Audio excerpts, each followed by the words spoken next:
thing that gets you into creative liturgy, as I call it, has a legal foundation in the church since Vatican II, and to me, as a pastor, it's an omnipresent need. So the principle from the church is the principle of adaptation. That is, a pastor or a liturgy committee or any group of people can take the first century Greek texts of the New Testament and sometimes the texts of the Hebrew scriptures and have an attempt to make them meaningful in the new culture.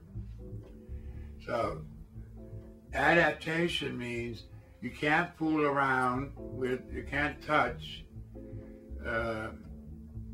the essential parts of the Mass. Now, to really be creative in liturgy, you got to know your liturgy well.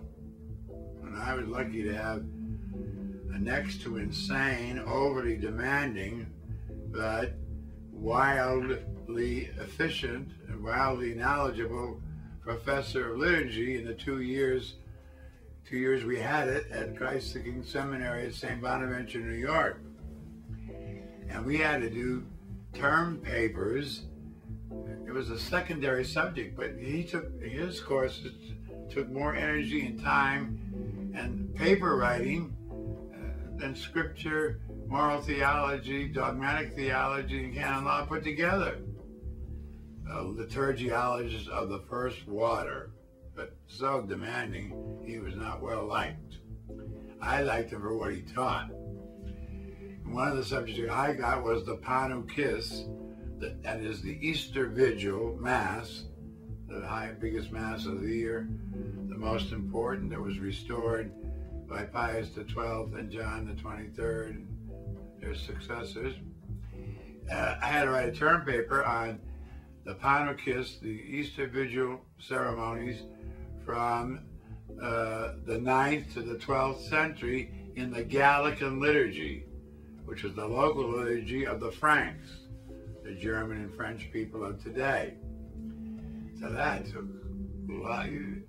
Of course, they had the library at the university, but you wouldn't be able to find this in an ordinary school. I could see how the church worked. And there was a basic principle, unwritten. Well, the written principle was how the church prays is what it teaches.